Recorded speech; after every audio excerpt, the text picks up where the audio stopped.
just relax like a quarterback. I can't be stopped, losing's not in my DNA.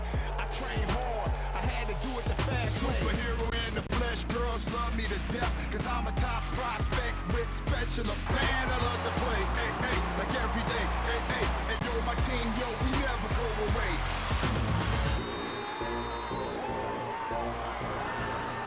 We unstoppable.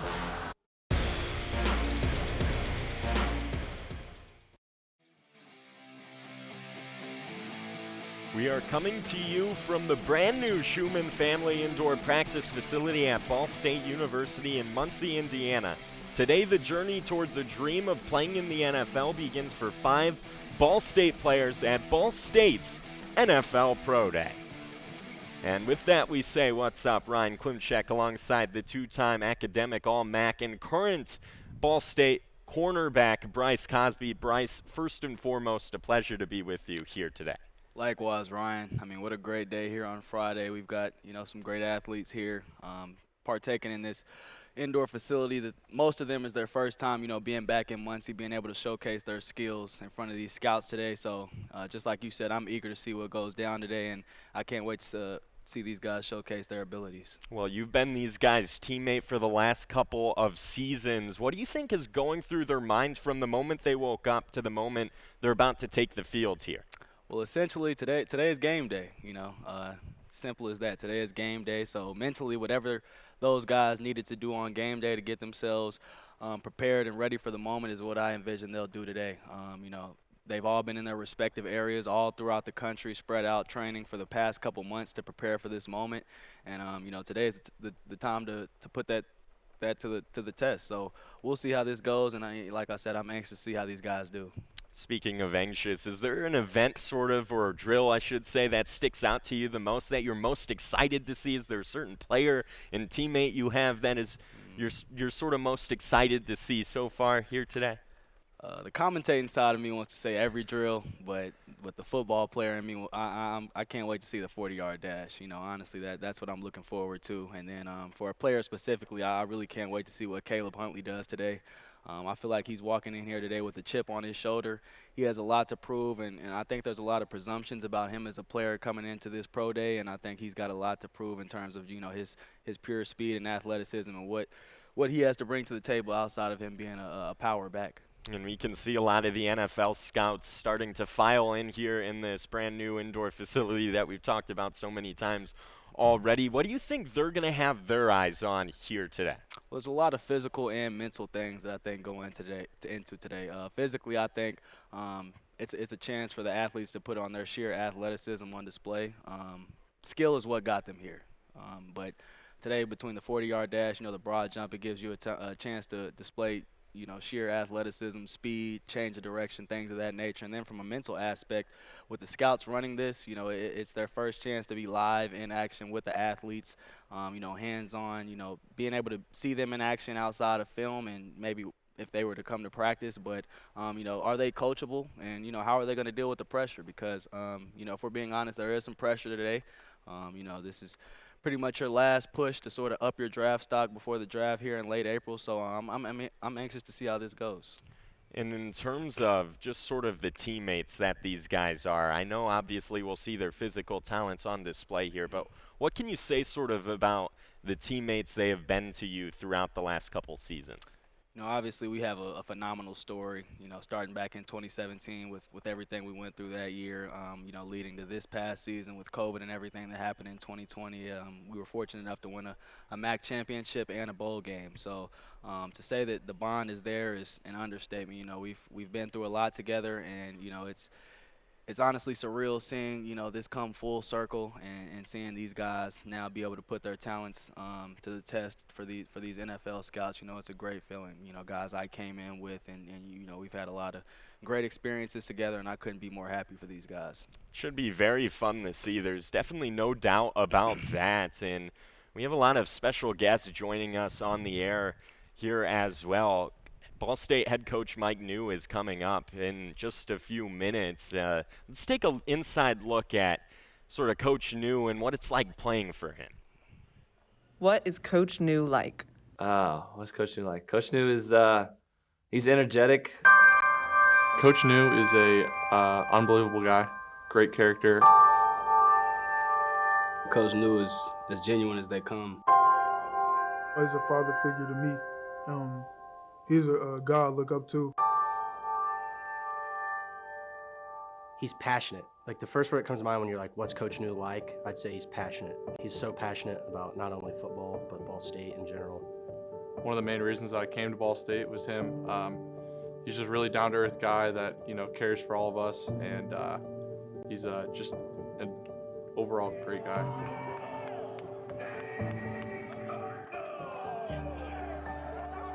What is my relationship with the team like?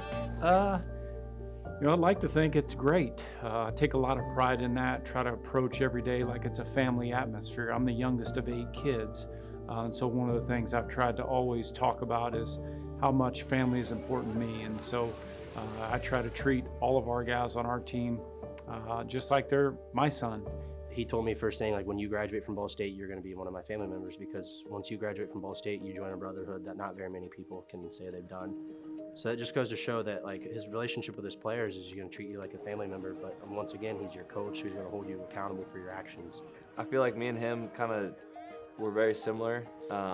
He's young in the sense that he thinks young, so he likes to kind of be one of the boys, but at the same time, he likes to be a coach. I know he hard on me at times, but I appreciate him for that, because I ain't never had that for real, like, growing up.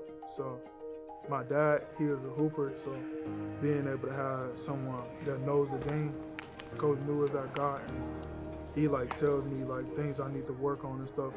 This game over. It's over.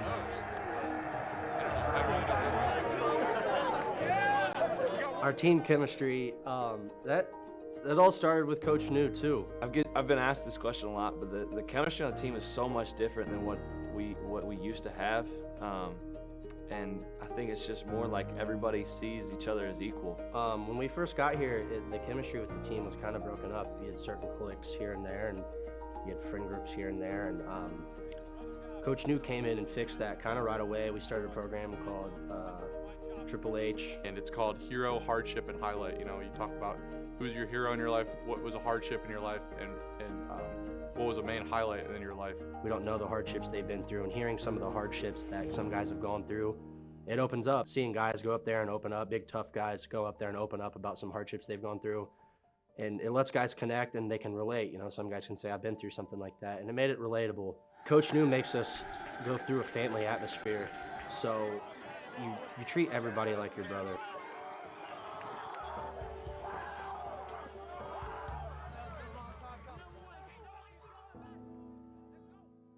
Yeah, in 2017, when we were freshmen and we were going through some hard times, he stayed very consistent when it came to just being positive. Yeah, he was just consistent every day when he came in, telling us that we were going to get out of it, telling us we were going to get out of the mud or whatever it was. He was consistent in telling us that we're better than our record shows. We're better than what we've put on the field. And I think as time went on, people truly started to buy into that. Really, it was about being positive every day. Yes, it was tough. We played a lot of young football players. Now, obviously this past season, we played a lot of veteran football players, but at some point, they had to start their time on the field with a very young football team in 2017. I always like to use the saying, we were taking it on the chin. We were getting beat, a lot of lopsided, ugly losses, but I tried to make sure that I greeted them every day when they came in the door with a smile on my face, with a fist bump, and let them know that, man, we're going to get through this. Tough times never last. Tough people do. I'm a big believer in that, but they stuck together. They believed in the process. And to be able to share in this season with those young men, winning a MAC championship, winning the first bowl game, I wouldn't trade those growing pains for anything. And very fortunate, to see this process through with such a special group of young men. We're here to compete for 4 quarters. Fight, scratch, claw, Ball State football for 4 quarters. Stay together. A message that I'll never forget that he always used to tell us is those who stay will be champions. He told us, if you give me a couple years, we're going to win it, you're going to be a champion. He told me that when he recruited me. At some point before you leave, you're going to have a ring on your finger. And that resonated with me. So when we won the MAC championship, I told him I stuck with you because you made me a promise. And he held that promise. So at the end of the day, I don't know if there's a coach that I'd rather play for than Coach New. And I tell every recruit that. You know, why not? Why would you not want to come here? Look what we just did. He turned the program around.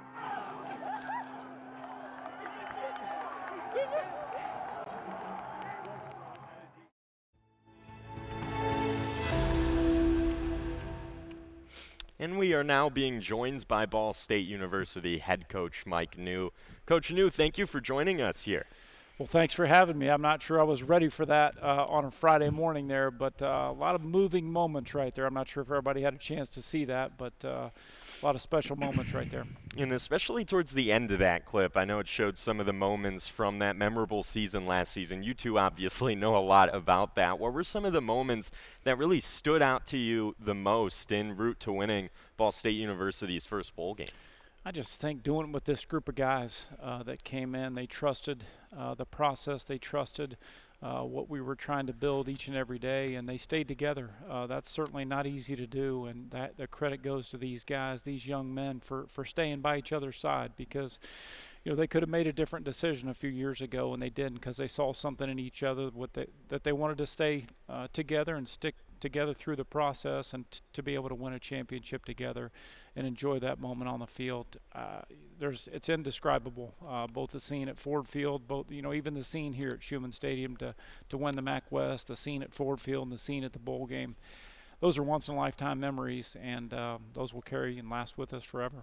And how would you say sort of the program has changed in the time you've been at the helm as the head coach? Well, I'd like to think, obviously, we've made a ton of progress, and again, the credit goes to the players, because they've bought in with the accountability piece of it, just doing things the right way, and representing our program in a first-class manner on the field, off the field, in the weight room, everything it takes to get the most out of the experience, and they deserve the credit. Certainly try to lay some the foundation and put some principles in play, but they're the ones that have to buy in, and that's what gets me so emotional, is to hear some of those stories and think about those guys buying into it, and I'm just happy to have an opportunity to go after it again with these guys. And sort of, you mentioned sort of the high-class players that your program has and the guys you get to coach. Speaking of that, what we're going to see here today is 5 high-caliber players. I know Antonio Phillips not working out today due to the back surgery he just had, but what can you say about sort of these guys that we're going to see here today working out in front of NFL scouts and pursuing their dreams of hopefully one day playing in the NFL? This is the final piece of the puzzle, and these young men have dreams, they have goals, they have aspirations to play at the highest level, and they put themselves in this position to be evaluated by scouts. And it's such a nervous feeling. I'm going to walk around aimlessly a little bit today and be nervous to some degree, but that's just hoping. It's like a dad, you're hoping that your son does really well today, and I'm excited for him. First of all, Coach, how you doing? I'm doing great, Bryce Cosby. I'm doing great. Ball State Pro Day, and to add to the mix, your first actual recruiting class outside of Jacob White, who was also a key factor in the program turnaround. What does today mean to you? Man, I'm on cloud 9. Just having a chance to interact with some of the scouts as they entered the building this morning, and how much our guys have put themselves in a position to be talked about in draft rooms and in meetings and by decision makers to be considered as a draftable player or a high priority free agent. That's awesome, and the credit just goes to the guys, and you've been there with them, in the weight room and through the challenging times and all those challenging times that we had. That's going to pay off in a day like today, and I'm happy to be here and to be able to sit back and watch these guys go do what they do. You mentioned their names coming up in these draft rooms. You actually have that experience of being in those draft rooms that a lot of coaches really in the MAC don't have. What have you relayed to sort of these guys and sort of told them to help them prepare for today? Everything matters. That what you do on the practice field matters. When a scout comes to practice, they might not stand right next to the guy they're evaluating. They might stand across the field or away from them just to see you from a distance and make sure that you're where you need to be. Are you in the front of the line going through the drill work? How are you interacting with your teammates? They assess that from a leadership standpoint. So all those things matter. So everything you do from the game film to what you do at practice, your character, the decisions that you make off the field, all that is of equal importance when you talk about the evaluation process. And they're getting set to weigh in and really take the measurements of all these players. And Coach, it's really been an exciting couple years for the program, just watching this program build. I know we talked about it closer to the beginning when you first joined us here. What are some of the expectations moving forward? Our goal, and all of our young men know, is once, we talked about winning a championship, and then once we get there, being able to sustain success. And, that's the goal. We got to keep recruiting at a high level. Our guys that are older still got to embrace competition, even though that, guys like Bryce Cosby have started every game since he's been here.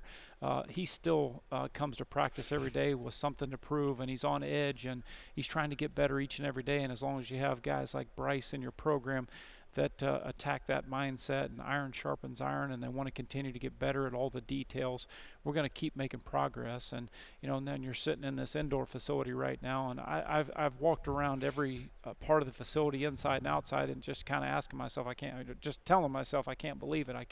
It's exciting for our program, and Bryce had just as much of a part of this as anybody else has. I was going to say, you talk about the indoor facility. Can you kind of speak, because I don't think some people realize, how much of a benefit this is to have in your program, just in terms of the small, minute things such as, weather conditions, guys getting extra work after practice, no matter what month it is. Can you kind of speak on what this truly does for the program and how it can help elevate us as a team? Yeah, when you talk about, we play in some inclement weather at times. We practice in some inclement weather, and there's times where we've had to adjust a practice schedule due to rain or thunderstorms. We've been called off the field. We can't get that time back because our, student athletes have to go to class, whatever it is. So we don't ever have to adjust anymore. We know when we're going to be able to get on the practice field. Obviously during spring practice, it says spring practice, but a lot of times it's winter practice, and some of those days are not very warm. So being able to practice in optimal conditions for our strength and conditioning staff to be able to develop guys and train guys in optimal conditions, it doesn't get any better, and it's a huge asset in recruiting. When recruits are able to see this facility, it's eye-opening, and it has so much pop to it that it's going to be a game changer that way.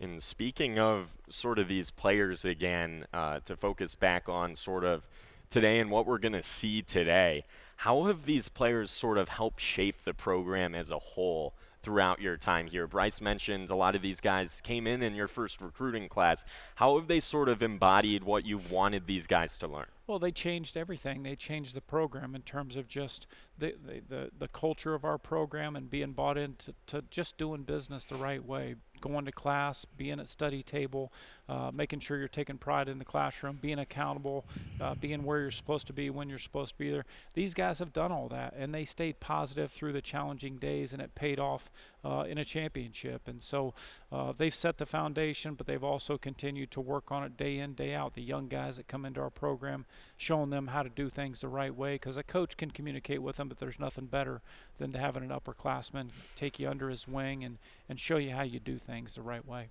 And they're still continuing to head over by the weights. They're huddled around watching these players start to lift. And you guys obviously know a lot more about this than me. Is there a specific weight limit that these scouts are going to be looking out for, a specific, sort of load to see if they can carry? Specifically, I actually heard Caleb Huntley has dropped about 10 to 15 pounds prior to this process, so I'm eager to see kind of how he'll run now, cutting weight and being able to move a little bit more agile. Obviously, as I stated to you before the show, I felt like Caleb's speed and his agility was probably one of the most slept-on aspects of his game, having practiced with him on an everyday basis. But now, as you see, we're watching the bench. Two guys I'm really excited for to watch is Caleb Huntley and Antoine Davis. Antoine having won a strength and conditioning award at his time here at Ball State, and then Caleb, obviously, me coming in with him, I've seen firsthand. Brute strength is the first thing that comes to mind. I can actually remember our freshman year when we were sort of trying to get a baseline so our strength and conditioning coaches could sort of move forward and, what we could handle. Caleb kind of got under the bench and blew us away, to say the least. Our strength coach kind of cut him off, like, all right, we've seen enough. So I can't wait to see what he does along with Antoine and Jacob, too. I haven't been around Jacob in a while. Obviously, he's been away from the program, but I know he's been out training in Florida. He looks great. So I'm anxious to see all these guys get to work here. And Coach New, you might be able to answer this. Jacob White obviously wasn't a part of the team last season. He graduated the year before. How has that relationship sort of been for him? Have you guys still been in contact with him? I know, Bryce, you as a teammate and Coach, you as a coach. Have you been talking to him throughout this whole process and trying to get him ready for this moment?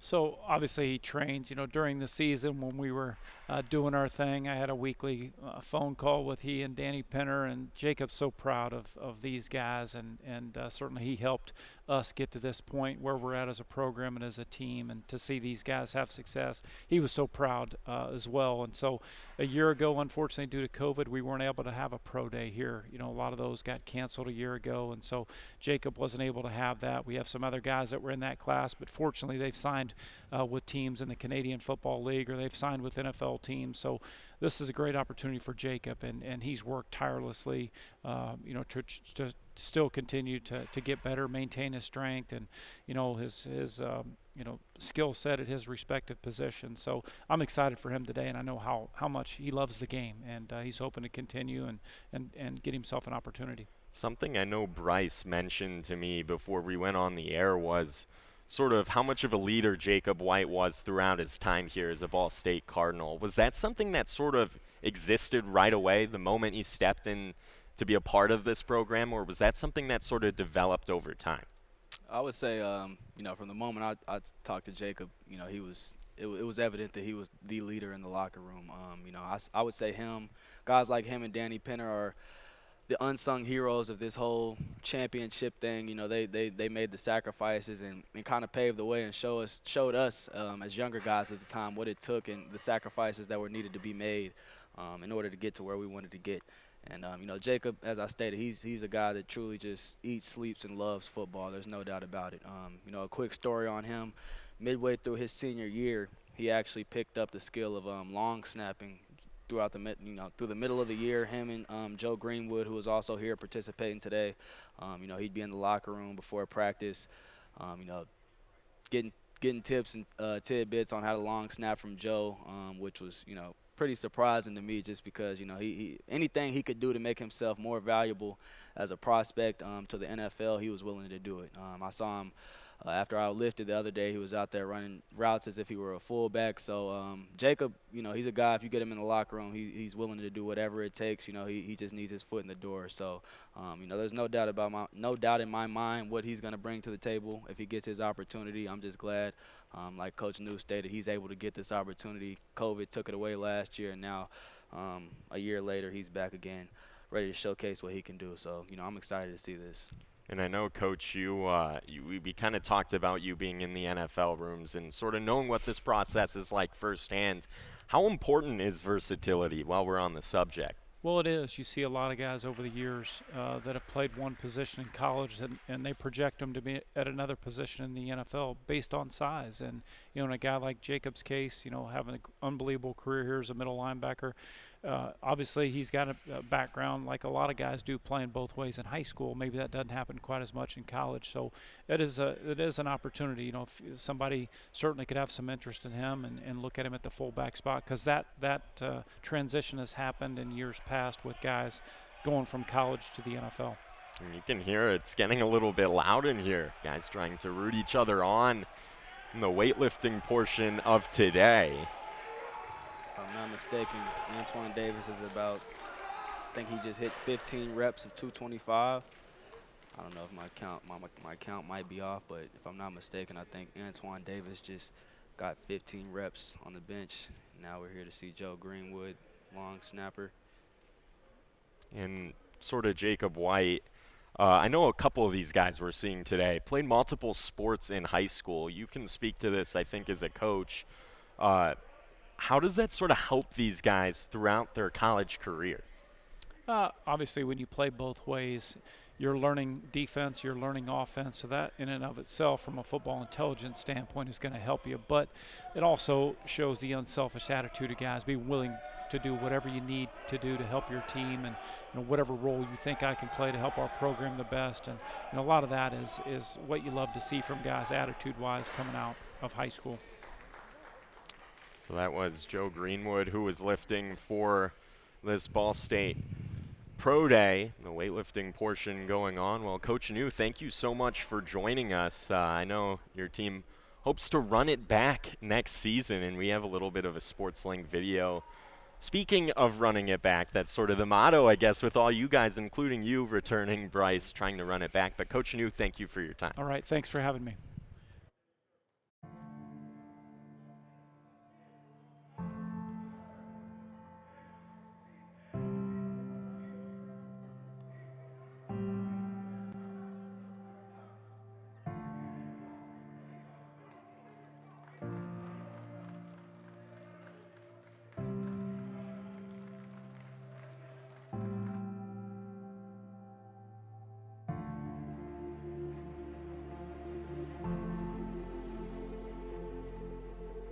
Who said there wasn't such thing as a storytell ending?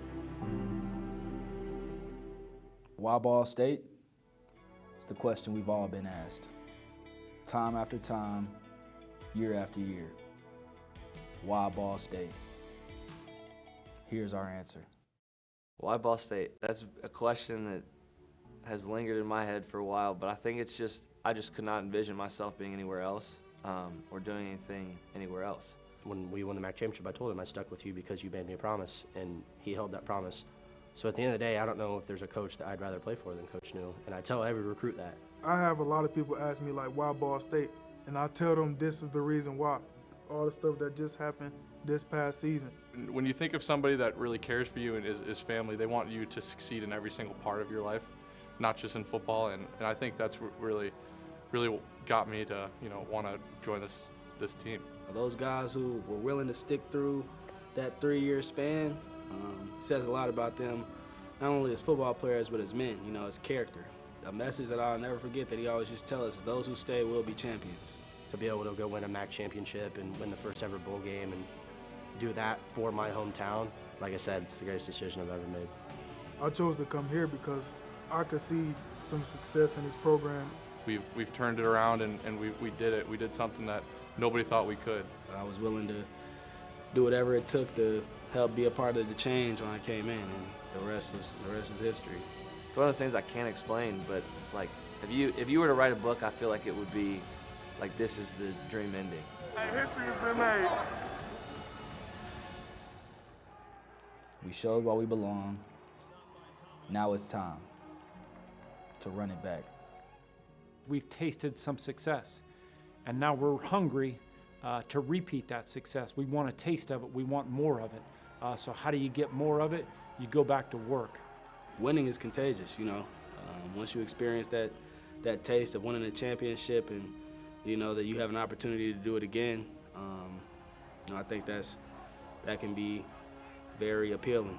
When we succeeded in that and we did all the things that we did this past year, guys wanted to come back and do it again, and we wanted to relive that same history that we've done. When we were granted this opportunity, it was a no-brainer to me. They've done a really cool thing with our strength conditioning shirts. They put a target on our back because now that we've won it, we know that every other team wants to do what we just did.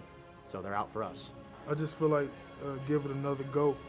I feel like we could get it done again because we know we got the target on our back, but we know like all the stuff we did this season is not going to do nothing for us next season, so we got to restart.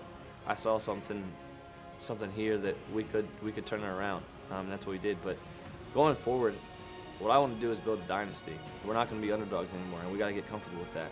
So let's just go and prove them wrong too. Let's run it back. We're going to get fitted for our championship ring. We're going to put it over here on the side, and we're going to go chase its friend. We've been through so much. Why not us?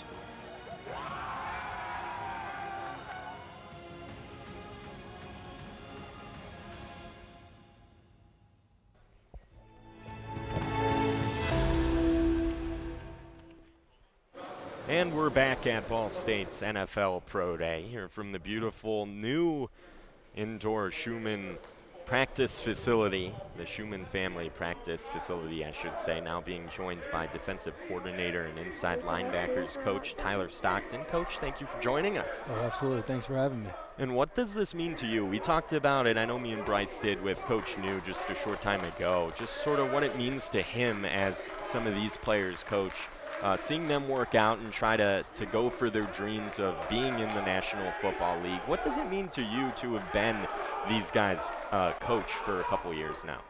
I mean, it's awesome to see all the hard work that they've put in throughout their time here at Ball State and get an opportunity to compete in front of a chance to play at the next level. I mean, it means everything to me because everyone grows up, wants to play at the next level, and it's hard when you actually think about it. And they're just this close, so close, and obviously they're gonna do an awesome job today to hopefully get their names called on draft day or at least become a free agent. Still in the weightlifting portion of today's pro day. Looks like Jacob White weightlifting, things starting to get a little bit loud here. You can hear the support that a lot of these guys have. Sort of speaks to that team aspect I know, Bryce, you were talking about. And what does something like that do really when you're lifting like this? Is this how it is in a weight room at a Ball State practice? Absolutely. Prior to this event, everyone sort of gives you a baseline of what they think they'll get. So, say Jacob was to come in and say, I think I'll get 18 reps. Everybody pretty much says you can add about 3 just off adrenaline. You can add about 3 reps because, like you said, you're in front of scouts. Your teammates are here supporting you. Your coaches that you've been here with for the past 4 to 5 years, they're here supporting you. So adrenaline's going to give you, an extra umph in, whatever physical exercise they're going to do today. And, that was evident with the support that they just showed in that drill just now. And, Coach, you being a coordinator on the defensive side, what do you look for in players like weightlifting ability? That's a great question. I mean, I'm a big believer in squatting. Especially being a linebacker or a defensive lineman, being able to see them squat for sure because they're going to take a pounding throughout the season if they can hold up, especially with their lower body strength.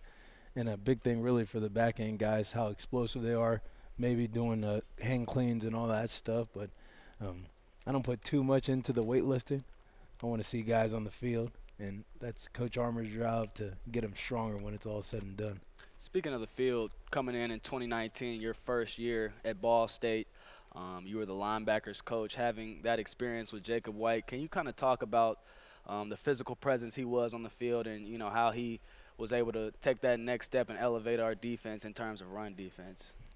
I think with Jacob really laid the foundation for the guys that are currently on the team and how he carried himself on and off the field, how he prepared himself every single week. And I think Jacob, his biggest strength was his intelligence, and I think a lot of our guys currently on the team saw how intelligent Jacob was on the field and could understand what the offense was going to do before they did it. And now guys like Bryce and Brandon are able to do those things that Jacob was doing in 2019. Was there a moment with Jacob White that made you sort of go, wow, and when you knew that he would be a very good player? When he got injured, and most guys, really that's why he's here today, because he got banged up last year, had to get surgery after the season, and then when I saw him play through an injury, I mean, there was times I was like, I need to take this guy off the field. Someone's gonna look at me as a position coach, be like, why are you playing him? And he would not want to come off the field. I mean, we played Western Michigan, and they threw a kind of a bubble pass to the field, and Jacob looked like he was running on one leg, and he ended up making the tackle. So I knew that's why I saw how much he cared about this program. Shifting focus here, you moved into the defensive coordinator position this year. Obviously, you were able to coach Antonio Phillips. Can you kind of talk about him and what he brought to the table as a corner in our defense this year? The biggest thing Antonio brought to us was confidence throughout the whole entire group. And no matter who was out there on the field, I know guys like Bryce for sure said, you know what, I can leave Antonio one-on-one versus whoever we're going against and feel that he is going to get the job done when it's all said and done. And you mentioned one-on-one. As a defensive coordinator, can you talk about, in terms of play calling, can you talk about the freedom it gives you when you know you have a corner? And, me being on the team, I feel like we have 2 corners, him and AJ, that you're confident in, that you can leave them out there on that island and that they'll get the job done and lock down whoever they're in front of. Can you talk about the freedom that gives you as a play caller in terms of being able to mix it up, whether that be blitzing, dropping back in coverage, and just, changing your hand as the coordinator? Oh, absolutely. I mean, that's the reason we won the MAC this year. because we were able to load the box up and stop the run. I mean, that's why we were able to hold Jared Patterson to his lowest yards all year, because we trusted the guys in the back end to play pretty much man-to-man the whole entire game and take away the run game. So, I mean, it made everyone's life a lot easier that we were able to put those guys on essentially an island and trust that they were going to be able to get the job done. The broad jump continues to go on here at Ball State's Pro Day. And Coach, how long does it take to sort of develop that level of trust between a player like Antonio and a defensive coordinator or play caller? It definitely takes time. I mean, it's not only me, they got to trust me as well. I mean, we got to build a relationship. They got to trust the calls that we're calling are going to make them successful, and then they got to be able to go execute it. So it's not just on them. I always tell the guys, man, it's not just on them. It starts with me and the other coaches to put them in the position to be successful. And when we have a great chemistry as a whole group, and then we can really be something special. One of the interesting things me and Bryce were talking about is I asked him, if you coaches for a pro day like this, I know the drills haven't necessarily started yet, but once those drills do start, are you guys a little bit anxious, and do you guys want to be running the show out there, or are you completely fine? NFL guys come in, they take over, they run their drills. No, this is our guys' day to show the NFL scouts what they can do. I like watching. I got my stopwatch here. I can't wait for the 40s to start. I'm going to be timing the 40s, and I'm just excited to see them go. 40s coming up later. Of course, it's the one that a lot of people, I think, are extremely interested in. Usually, at least that's the case, is here's Jacob White again. There you go. Didn't get to participate in Pro Day last season, you mentioned, because of COVID. Affected a lot of the pre-draft process, really, for a lot of these prospects with aspirations of being in the National Football League draft. And how do you guys think that sort of COVID derailed that sort of process for somebody like Jacob White, who was getting ready, gearing up, wanting to have a pro day almost like this one that we're seeing today? Thank goodness he has the opportunity to go out there today, and oh my goodness, that was a pretty good jump by Jacob. But how do you think that sort of affects somebody? Before that, I'll just say Jacob, I could kind of tell and get a sense, before the pro day even started. He got here, he was pretty much the first one here. I could tell he was locked in and he was focused, and you can sort of tell from the bench and now this vertical jump that he's out to have a good day, and he's been fairly impressive so far. But what was your question? It's just how sort of COVID kind of affects. Yeah, like we talked about at the beginning of the show, Pro Day is nothing more than an opportunity. It gives you a chance to showcase your skills in front of these scouts. And so, they were stripped in front of that. They were stripped of that, along with, there was also no preseason. And so, not only did you not get a Pro Day, if you were fortunate enough to, get signed as a free agent, you were pretty much hoping that you did what you needed to in terms of camp to, get signed and, sign a contract versus, the usual actually putting on pads. Along with that, in the NFL, there's not really too much hitting going on. That's not really a thing in terms of camp. A guy like Jacob, he needs that contact to kind of be able to showcase what he brings to the table. I think that's one of his best assets. He's a physical player. So it's a mixture of, not having the pro day and then, no preseason games and things of that nature. It really worked against him in his favor. But as I stated today, he's looking great thus far, and, I can't wait to see how he finishes. Certainly eager to be out there participating in front of these NFL scouts. And, Coach, what do you think is going through the scouts' heads, really, as they watch these potential prospects in the draft and potential draftees? Gosh, for them, their job is so intense because they have to be so detailed in their work, and that they have to really do a great job evaluating our guys, because, some of our guys are going to get picked up by the teams that are here, and that's going to change the lives of an organization. So, they're looking at every little thing, the way that they carry themselves when they're not in the drills, how they attack the drills, are they listening for the drills and all that stuff. So I'm excited to see our guys go, because I know they're ready for this. They've been waiting for this. And what better way to do it in this beautiful brand new indoor? Yeah, what are your thoughts on that? I know we talked about it with Coach New, but having this indoor practice facility, something that caused you guys to practice outside in the elements during the fall season. What are your thoughts on this beautiful new facility? I mean, it's unbelievable. The fact that our guys are going to be able to utilize this 365, it doesn't matter what the weather is outside. I mean, it's amazing. I mean, a little speechless because, last year, teams don't even know, like, there's, like, for the championship game, we could practice only twice because of the weather. We had to go into another makeshift indoor spot to just do a walkthrough. But now we get to utilize this. I mean, it's awesome. And from a recruiting standpoint, it's a game changer. Kind of changing topics here, Coach. You having graduated from Notre Dame, obviously a college football powerhouse here in the Midwest area. You've been around NFL talent. What is some of the tangible or even intangible things that you can draw in comparison to some of the guys that you played with and now some of the guys that you've coached, that specifically, Antonio and Jacob, guys that you have a lot of experience with? What are some of the similarities you see in some of people who you were teammates with and now kids that you've coached? Well, with Antonio, the big thing is his ball skills, his length, his height, his size. Nowadays wide receivers are so tall in the NFL that people are looking for some corners with a lot of length, and that's something that Antonio has for sure, which I play with a bunch of guys very similar to Antonio's built. And from Jacob's standpoint, his intelligence, the way he carries himself, his leadership qualities, probably the biggest thing that I see in him that I saw in a lot of the guys that I played with. So those are probably two things for sure. And then obviously the size, speed, and all that stuff speaks volumes.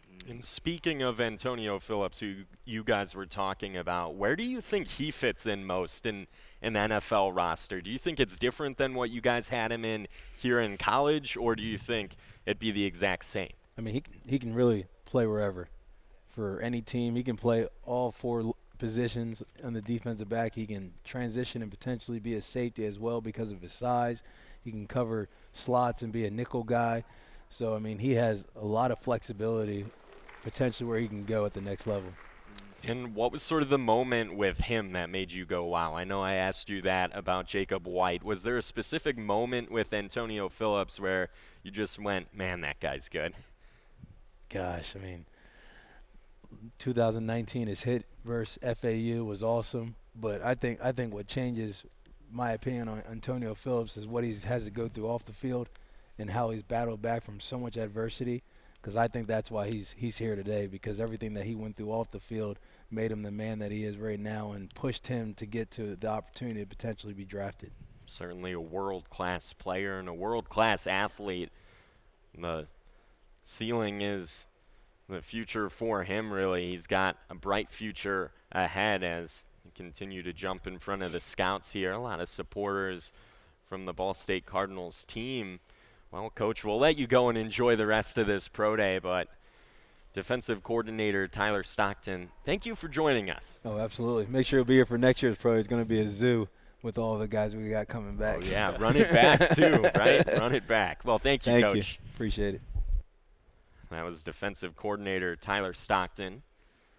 Doubling back on Coach Stockton's take on Antonio Phillips, having played with him, Antonio is definitely a versatile defensive back. I think his physicality is something that separates him from the pack. It's hard to find, every corner, if they're at this pro day, if they get a combine invite, it's evident that they can cover. That's evident. But, Tone has shown that he can tackle on a game-by-game basis. He'll take on blocks. He'll do the gritty work on the perimeter because, that's the thing about football. Every position, there's glamour to every position, but there's dirty work that comes with it as well. You play running back. Everyone wants to score touchdowns, but do you want to pass block? Things of that nature. So, Antonio, he's an all-around corner, and I think that's what makes him so valuable in terms of getting drafted.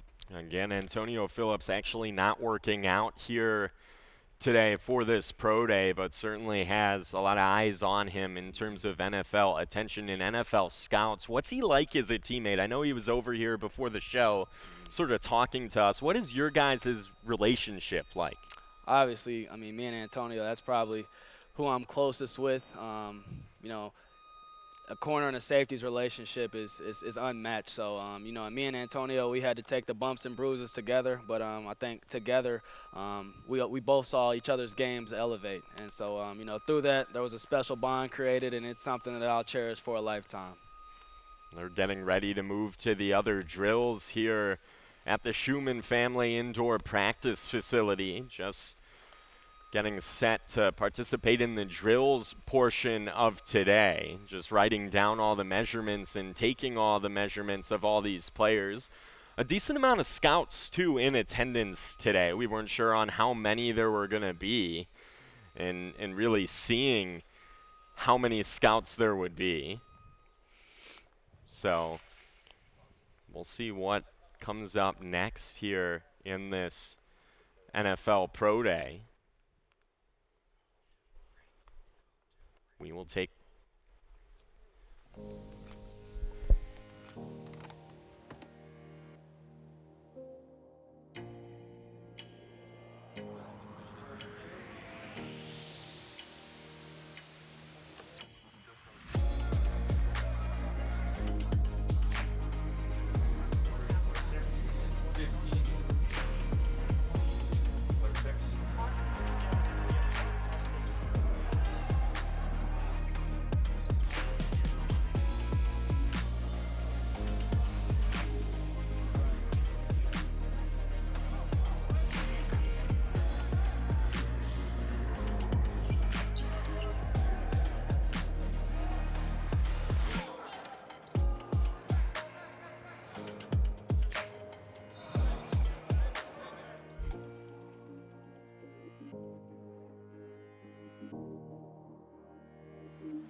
Ball State Pro Day 2021 is produced by Ball State Sports Link and presented by Northwest Bank, increasing the value of you, and Victory Honda of Muncie, a proud supporter of the students of Ball State Sports Link. Back here at Ball State's NFL Pro Day, Ryan Klimcak alongside Bryce Cosby, now joined by Ball State offensive coordinator Kevin Lynch. Coach Lynch, thank you very much for joining us here today. Thanks for having me. So what is sort of going through your minds watching some of your guys out there here today take the field? Yeah, well, it's cool. You know, going into my 6th year, so I've been with these guys since they started. You know, you look at Antoine.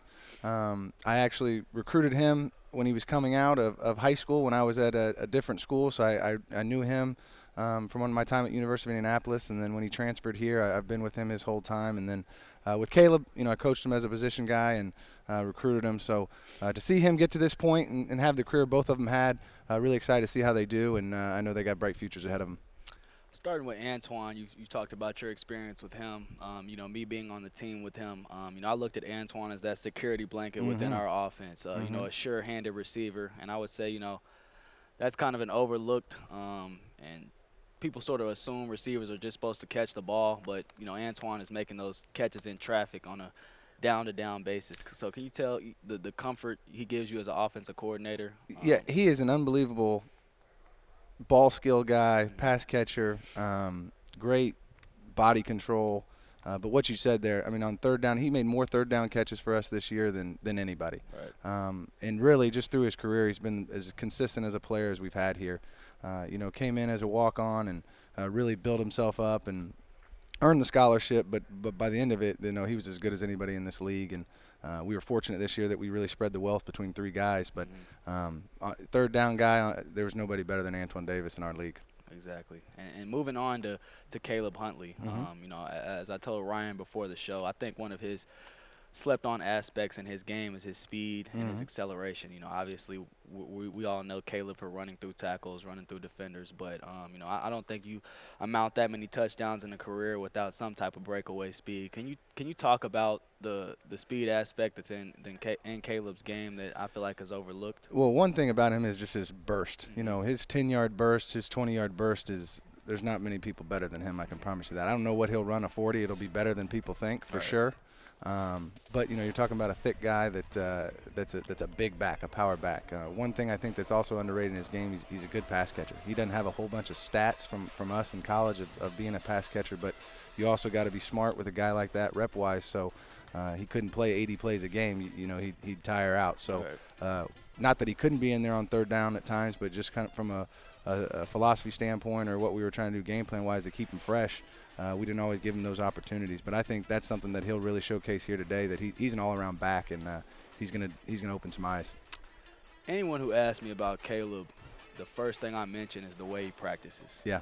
Can you please, enlighten the people on just what exactly I'm talking about and how he takes every rep in practice with the game-like mentality? He's one of the best practice players I've ever been around. I mean, he knows one speed, and that's full go. I mean, I'm looking at some of his highlights here and some of those runs that he has. That's how he practiced. And at times you had to slow him down. I mean, I remember, especially when he first got here, you go through a walkthrough and it's like, hey, relax. there's nobody blocking. We got no pads on. But one thing about him in practice too is we had to limit him a lot, especially at times when we didn't want him running through people all the time, and I don't want to say hurting people, but definitely giving him some bruises before games. So that always frustrated him, I can tell you that. But he's an unbelievable practice guy because he loves the game, and I think that's one thing that wherever he ends up, that's something that's going to stick out more so than this workout or these scouts that are here. But when a coach truly gets him in a room and is coaching him in practice and training camp and all that stuff at the NFL level, they're going to see a guy that really loves to play, and that's going to be, to me, his biggest attribute, more so than anything else, is how much he loves football. And both with Antoine Davis and Caleb Huntley that we're going to see here participate in the drills in just a short time, what were sort of the wow moments for you that made you say wow as soon as they got here, or did it take time for them to truly develop to the players they became? I'll start with Antoine. It was a spring practice, and we were in a competitive drill, and it was actually going towards the hill there on the north end zone. And about 2 days in a row, he caught balls, 50-50 balls on our corner in third down type situations. They're scrimmage type situations in spring where you just kept noticing Antoine Davis. And then you kind of look at this year. I can think of a catch he had at Toledo one-handed, a catch he had against Central Michigan. I think it's about to pop up. Well, not that one, but he had a one-handed catch against them where guys are all over him. He makes a play. Had probably the biggest catch of our season on third down and 8 in the second game, and 3rd and 18 against Eastern Michigan to take the lead there. Ran a great route, made a big catch. You just always saw him make those type of plays. And another guy that just plays extremely hard, practices extremely hard. And one thing that really will set him apart too is he's a very, very smart football player. Can do a lot of different things. He was a guy that Bryce said earlier about a security blanket. If an X receiver was down, he could slide in there. If a Z receiver was there, he could play that. He could do all the things, and that makes him so valuable. To answer Caleb, really his first practice here. He's one of the first guys. I remember saying this when we came off the field in 2017, and we're in the coach's locker room, and we're all kind of talking. And back then, I say it like it was that long ago, but Bryce can remember, we actually brought the freshmen in maybe a day or two early. So it was basically a freshman-only practice. And I said, he's going to play this year. And you don't always have that as a freshman, and you just knew size, speed, but the way he attacked the practice, and sure enough, he had a great freshman year. You mentioned the 3rd and 18 catch, and I talked to Ryan earlier. Antoine actually won a strength and conditioning award while being here. You see it time and time again. Antoine will catch a pass and churn for 2-3 extra yards. What's it like as an offensive coordinator, not only have, receivers are known to be fast, shifty, they can accelerate, but having a physical receiver out there?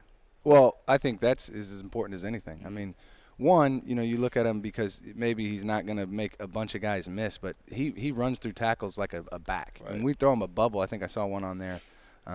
There's a lot of clips. The one was from this past season, but there's a couple really good clips from 19 where he catches the ball and it's like a running back getting it out in space because he's going to run through guys. And he's so physical when a guy's on him that he has a great job of creating space with his just strength and making some plays. And like we already talked about, his balance and his body position. So thank you, Coach Lynch, for joining us, offensive coordinator at Ball State. They moved to the 40 outside next, but Coach, thank you for joining us here. Absolutely. Thank you for having me. And enjoy the rest of Pro Day, Will watching do. these guys work out. Again, the 40 next, so let's take a look at some highlights.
Antonio Phillips, cornerback out of St. Louis, Missouri. The 6-foot, 191-pound senior was an anchor in the Ball State defense during the Cardinals' 2020 MAC championship run.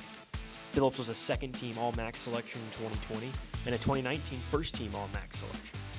Phillips finished his 2020 season with 32 tackles, 8 pass deflections, and 2 interceptions, including a 53-yard pick six that helped jumpstart the Cardinals' first-ever bowl victory over San Jose State in the Arizona Bowl. Phillips leaves Ball State with 137 career tackles, 8 interceptions, a forced fumble, and 26 pass breakups in 39 games played.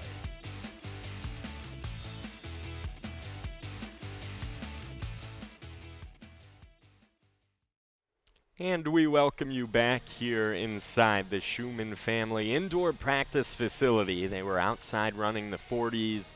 The line drill, you just saw several of those drills being run. And Bryce, did you see anything when we were out there that sort of stood out to you? Yeah, Jacob White, he looked extremely fluid today. I spoke about him earlier, but still he continues to impress. Especially in the shuttle that I watched him run. That's basically a quick change of direction drill. It's used to see how fast you can go from one side to the other, and how quick you can accelerate after you change direction. And so considering he plays linebacker, I know he might do some workouts at fullback. Either way, changing direction is going to be a skill he needs to possess at whatever position he decides to play at the next level, whether that be linebacker or fullback. So that was very impressive. And as you stated, now we're moving to the on-field drills. I'm anxious to see how the drills outside translate to the drills in here with actually throwing a football around and doing more skill-specific stuff. Yeah, and it makes sense why they were outside, I should say, is they wanted to get the players the best chance for the best possible 40 time they could get. This turf here in this brand new facility is brand new, of course, so they don't really want to take any risks with that, and you certainly wouldn't want to have a player sort of get a 40 time that isn't really their actual 40 time. You want to give their best 40 they possibly can, but right now it's positional stuff. Looks like Antoine Davis is working out there with a bunch of the scouts who are running the show. Most of the scouts I did see around here are from Midwest teams, really. A couple teams in the NFC North, the AFC South, a lot of teams from bordering states in Indiana, I should say. So a lot of the local teams and organizations in the NFL sort of around this Muncie area made the drive out here to Muncie to see these guys perform, and it's Caleb Huntley now doing work as a running back. And what are they looking for in these sort of drills? Actually, Jacob White out there too. Yeah, as I stated earlier, this is the scouts' first time, kind of being up close and personal and being able to sort of facilitate the workouts and however they want to, do it. So they'll probably put these guys through drills to test maybe some presumptions they had about their game, maybe some deficiencies that they want to see if they can expose, or maybe they can flip the narrative on something that the scouts viewed as a negative or a deficiency in their game, and they can change that narrative. So the scouts are going to put these guys through some drills to test, whatever strengths and weaknesses they have within their position. Running backs maybe change of direction, stop and start, things of that nature. And the scouts will get get a close-up look on whatever they feel they need to evaluate. And that was Caleb Huntley running with the ball. Actually interesting, it looks like Jacob White out there also getting some work in carrying a ball. I don't know if an NFL team potentially or scout here sees him in a role that would have him be a ball carrier, but it is kind of interesting to see him out there holding a ball, and it certainly looks like he'd be more than capable to be almost a fullback type spot or somebody else on offense. Absolutely, and the past couple years in football, some thought the fullback position would actually sort of go to the wayside and pretty much become extinct. And then, the Baltimore Ravens and the San Francisco 49ers have kind of sort of brought that back into fruition with the game plan that they kind of play with. So, there is hope for fullbacks in the NFL, and Jacob White's looking to improve his stock and show that he's versatile, as we stated, and that he can play whatever role need be. So I've only known Jacob to play linebacker, so I'm just as excited as everyone else to see how he does in these drills where he's carrying a ball and working on the offensive side of the ball. So I'm anxious to see this. It certainly seems like he is more than willing to play any position necessary that would put him on an NFL roster. Trying to see that high step look pretty good from Jacob White there. How about that? Yeah, this is simply just them, getting their legs up, simulating, running with high knees. As a ball carrier, your coaches always tell you to keep your feet moving. You can't, just because someone, you embrace contact, you can't assume that, immediately you're going to fall down or the defender's going to bring you down. So they always emphasize running your feet. That way, you can fight for extra yardage, and then to end the drill, there's a bag. It's just testing your reaction. You're going to meet a defender in the open field. It's on you to make a miss. So as you see the bag at the end of the drill, they'll shift the bag one way or the other. It's on you to make the right move and make the bag miss. So this is a good drill for running backs in terms of just initial knee drive and then read and react at the end. Finishing the drill with a long run. Excuse me. Sorry about that, No, Bryce. The explosiveness at the end from Caleb Huntley, too, seeing that full talent on display that he has. While we're being joined by yet another guest here joining us for this Pro Day coverage here at Ball State University. It's Antonio Phillips. Antonio, thank you for joining us. Thank you guys for having me, man. So you're obviously not working out here today. They did take your measurements and things like that. But first and foremost, how are you feeling after the surgery a couple weeks ago? I feel like a brand new man, really. It was kind of bothering me throughout the season and stuff. It was a problem I had throughout the season and stuff, and, kept kind of playing through it and stuff. And so I just needed to get it done before I go into OTAs and stuff, get ready for football. And how has this process sort of been like for you, trying to get on an NFL roster and an NFL team with that injury? What has that sort of been like? I mean, it's been ups and downs and stuff like that, but really I'm just enjoying the whole process of, being blessed enough to be in this position and stuff. I've been dreaming about this since I was, 6 years old, playing football and stuff. So that's really what I've been kind of thinking about, staying positive, man. Can you sort of talk about the feedback you've been getting from GMs and coaches in terms of, what they like about you on film and what they're seeing from your game and how you can implement that into somebody else's team? Yeah, so basically what, people have been telling me about my transition into the NFL was that what they've taken away is that, I have good ball skills and stuff. I feel like I could tackle well in space, and, teams are seeing that and really feel like they can implement that into their defenses and for their team success and stuff. So I would say those are kind of like the takeaways that, people have been. We've had coaches get on here and talk about how versatile you are as a defender. Obviously you've got long arms, you've got the height to play on the outside, but, there's been rumblings that, you can move inside and play nickel and even move back and play safety if need be. So how do you feel about that, and are you comfortable with that? Or? Yeah, well, exactly. I feel like they hit it right on the nose with that. I feel like I am very, very versatile, and what I can do, I can play outside corner, but I've also played, like you said, some nickel, some dime. I can also drop back and play some safety. So I feel like they hit it right on the nose, and I feel like I can transition well into the NFL doing that, and the more versatile, the more better. I've played with you obviously the past 4 years. You go into a Group of 5 school here at Ball State. I know some people would try to make the assumption that you haven't played competition. I beg to differ. Your sophomore year, you played Chase Claypool, who had a stellar rookie year for the Steelers. You've played Miles Boykin. He plays for the Ravens. You've played Deontay Johnson. He also plays for the Steelers. Can you talk about how this competition that you saw throughout? Oh, and then, this year, your senior year, you played Dwayne Eskridge. He went to Western Michigan. He had a stellar showing at the Senior Bowl. Can you talk about, how this competition has sort of breeded your confidence and got you to the point where you are today? Yeah, so like you said, I done played some good guys and stuff, and we compete each and every week in the MAC conference and stuff like that. But like you were saying, but I feel like if you look up some of my best tape, some of my best games against the Power 5 schools that we played and stuff, and so that's kind of what I have to say about that chatter and stuff like that. You just cut on the bigger game tapes, and my tape speaks for itself when that comes around. But I definitely think the competition I've played, and those guys have definitely helped me, prepare and be able to be successful on the next level and stuff, and definitely, added their own challenges. But I feel like I handle each and every one of those guys well. Antoine Davis and Caleb Huntley continuing to get work in as wide receivers. Pass catching ability, something that these NFL scouts want to see. Another thing, having played with you, seeing in your game that I always loved, being a safety that I admired about your game is your willingness to kind of have amnesia, and you never really get too high or too low on the highs or the lows. You always seem pretty even keel, and you have that reassurance in yourself that no matter what happens, you're going to get the job done. Can you kind of speak to that mentality that you got to have as a corner on an every down basis, that no matter what happens, you're going to come back the next down with the same type of energy, the same swagger, same confidence? Well, yeah, first of all, that's kind of like the embodiment of my position anyway.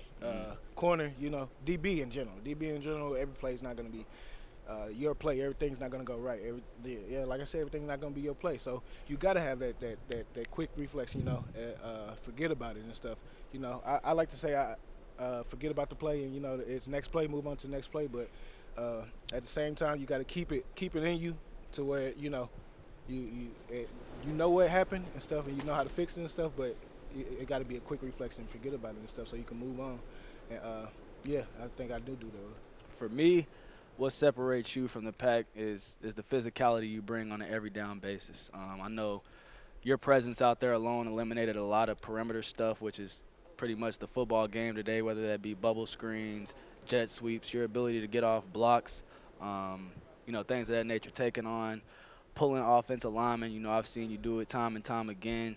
Can you talk about, because I feel like that's a mentality, that's a choice. Can you talk about that mentality you have and how you take it personal upon you to not just be a cover guy? Yeah, like you said, I do take that personal, and I want to be a great football player as a whole. I don't want to just be like, oh no, I just play corner, I'm out here covering stuff like that. I want to be able to show teams that when they get down and going, and that I'm very, very more willing to stick my nose in there and come up and make a tackle and stuff like that. So like you said, it's definitely a mentality, and that's a mentality I keep with me. That's kind of the mentality we embodied as a DB core. That. We embodied all together that, we not letting anybody block us out here and stuff like that. It's our field basically. So exactly, it's a mentality, and I keep that with me. That's swagger. I'd be remiss not to mention, for those of you watching, it is Jeff George Jr., the quarterback, here today throwing to these guys out there. Just thought I'd throw that in. And you guys have talked about it a lot, being cornerbacks. Sort of that amnesia mindset, that you have to have. Yeah. Where does that come about? Do you guys learn that type of skill from a specific coach, or is that just something you got to have sort of innately as a player? I feel like at this level, the game, especially at the collegiate level, we're all here for a reason. The skill is there, it's evident. But with that being said, you can't let your mental get in the way. And, if you don't have amnesia, that's exactly what's going to happen. So it's a matter of you making the choice that, no matter what happens on the field, I'm not going to let this deteriorate my game. And the chances are, when you make the mistake, there's still a lot of game left to play. So you can't let a loss on the last play turn out to be a loss on the next play. It's all about a mentality. And like I said, having played with Antonio, you know, he gave me confidence just seeing how he operated, the way he was able to and it wasn't like he's making mistakes all the time, but the seldom mistakes he did make, you know, Antonio would move around like, you know, he didn't make it at all. You know, he would address it, as he stated, tell us what he did wrong, and soon enough, you know, chances are, from my experience with Antonio, if he makes a play that he makes a mistake on, a big play is bound to happen very soon. So, you know, the chances, you know, if he gives one up, he's going to get it back in return and then some. So, you know, it was a great experience playing with him, and, you know, something I'll cherish forever. Yeah, and to add on to that amnesia mindset or whatever, really the average fan, I would say, in football don't really know what's going on, especially in the defensive backfield. I mean, you can see when somebody blown the coverage, something like that. You see things like that, but you don't see when, like, you know, a tackle get missed inside the box and stuff like that. So really, with us, it was more of a, like, we the only ones in the room that really know what's going on and stuff like that. So you got to have that quick mindset to be able to, like you said, come right back, make a play. Obviously, you're not participating today, but you see your teammates out here participating. Antoine, Caleb, also Jacob White. Can you sort of touch on all three of these guys, starting with Caleb and, you know, some of the positives they bring to the field, speaking from personal experience, having been their teammate? Yeah, so I've been playing. I came in with Caleb in 2017 with you and Caleb. And Caleb, man, Caleb, he know one speed. We all know Caleb know one speed, and that's 100%. He gonna do everything 100%. He a great guy, a great leader in the locker room and stuff like that. But on the field, I feel like his play speaks for itself. He a straight north and south, you know, downhill runner, not getting tackled by one guy. It's gonna take a couple to bring him down, and he gonna keep churning. And that, you know, guys don't want to tackle that all day, man. Guys don't want to tackle that all day at all. You see it on the film. Jacob White, Jacob he was older than us when we came in, but Jacob, he was kind of, you know, was that big brother for us and stuff, and, you know, led the team in the right direction we needed to go, and started to, you know, turn things around for us, and having our best season, our previous best season and stuff like that. But Jacob, I would say Jacob is a madman on the field with his hair on fire. He sideline to sideline, making tackles everywhere. You know, he gonna bring that passion and give you everything you need. Antoine have had some battles. Personally, I play corner, Antoine play receiver, so, you know, I see Antoine in practice every day, every single day.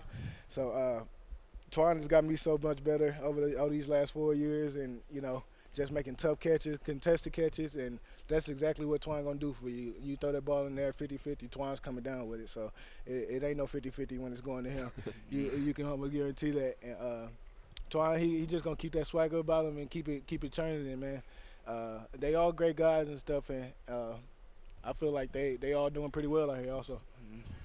And how have you guys sort of helped each other throughout this process, and knowing you guys are going through sort of the same things in front of these NFL scouts and NFL teams? Yeah, so we all have a group chat and stuff, and so we just check in every once in a while, seeing what's going on, how the training going and stuff like that. So that's how we kind of kept helping and stuff, just keeping everyone positive and stuff, and making sure we all, you know, getting the work in that we need to, but staying positive about everything, and remembering that it really is truly a blessing to be in this position and stuff like that. So, you spoke on training. You know, I know you were out in Vegas, in the West Coast. You being from St. Louis and then coming to school in Indiana. Can you talk about what that experience was like? You know, going in an area you weren't really familiar with, and you know, spending the 3 months that you did, honing in on your game.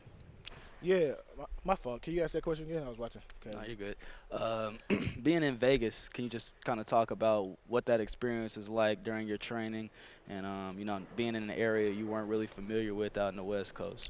I mean, it was different. It was definitely adjusting, like any new experiences and stuff. But I knew I was in great hands with the guys I picked, and you know, I got some good guys around me that's also signed with me. So. It was a little transition, but it wasn't hard at all. You know, the guys I trained with made it way better and stuff like that. just by being themselves, being competitive, making me want to compete every day and get after it every day, really. So, any new experience like that, you make friends and stuff like that. But it was definitely something to adjust to. But I think I did that well, and it was a great experience out there. Antoine Davis still being passed to out there by Jeff George Jr. Jacob White actually made a couple nice catches there as well. And of course we saw that one from Caleb too, that Antonio sort of stopped talking to look at because it was a good one. But all these guys continuing to get their work in, trying to impress all these scouts and trying to really put themselves on these teams' draft boards. I think they're doing well. I think they're doing a good job, man. Ryan, I know you asked Antoine about how long he's been talking to Jeff George and kind of their relationship. And that's important because, as a receiver, timing is everything with your quarterback. It's necessary, and it's evident that they have been working together. Everything seems on par. So it's good to see that they're connecting on all cylinders today. Yeah, it definitely is. It definitely is. Caleb Huntley continuing to look really good out there. Well, we will take a quick break. Antonio, thank you for joining us. It's certainly been a pleasure to watch you the last couple of years, and best of luck to you. Man, I appreciate y'all for having me. Awesome. Antonio Phillips, everybody. We will be right back with more Ball State University NFL Pro Day.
What's in a story? From the first time we picked up a pencil, we were storytellers. Storytelling connects us as humans. It teaches us how to live by discovering how fellow human beings overcome. It initiates emotions that bind us to the world and people around us. A circular journey where the end is the beginning. Here, our story represents a path to elevate, educate, and empower students and athletes. Ball State SportsLink, developing the next generation of creative storytellers.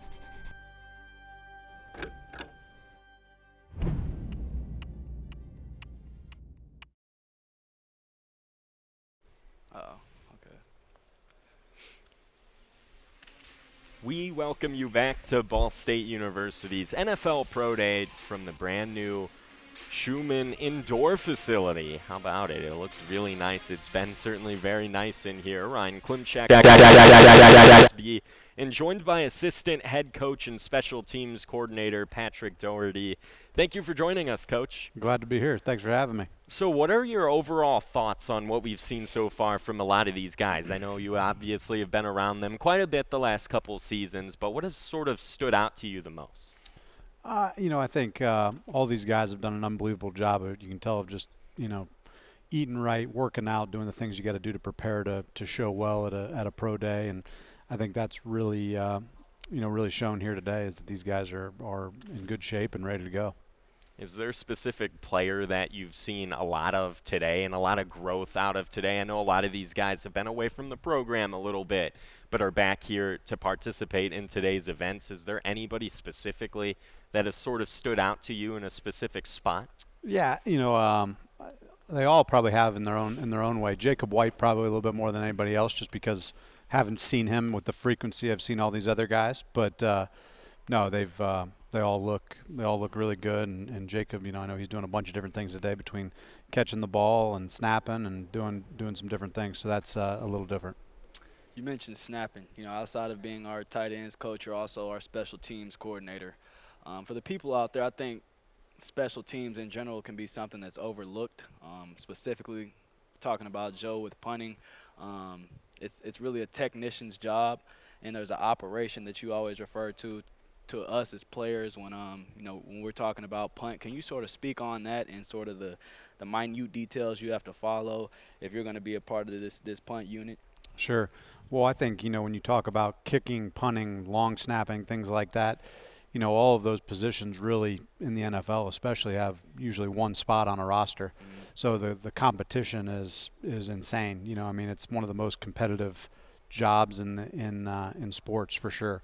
So I think when you look at all those positions, there's not a lot of room for error because if you have a quarterback, you have a receiver, you have to teach them an offense, you have to teach it's not as much there as at a specialist position. So when you look at a long snapper specifically, most people don't notice them unless they're messing something up. You know what I mean? It's assumed that the ball is going to be where it's supposed to be, and all of those things when you just watch the game on a TV or as a casual fan. And I think what you can kind of see with the long snapping position is you're expected to go out there. If you've been standing on the sideline for 30 minutes and go out and execute and do your job at an extremely high level, and that's challenging. That's hard. It takes a lot of focus, a lot of attention to detail, as Bryce mentioned. You got to be on when your number's called, and if you're not, really bad plays or bad things can happen because there's so much field position involved in a special teams play. You talked about the competition within the position.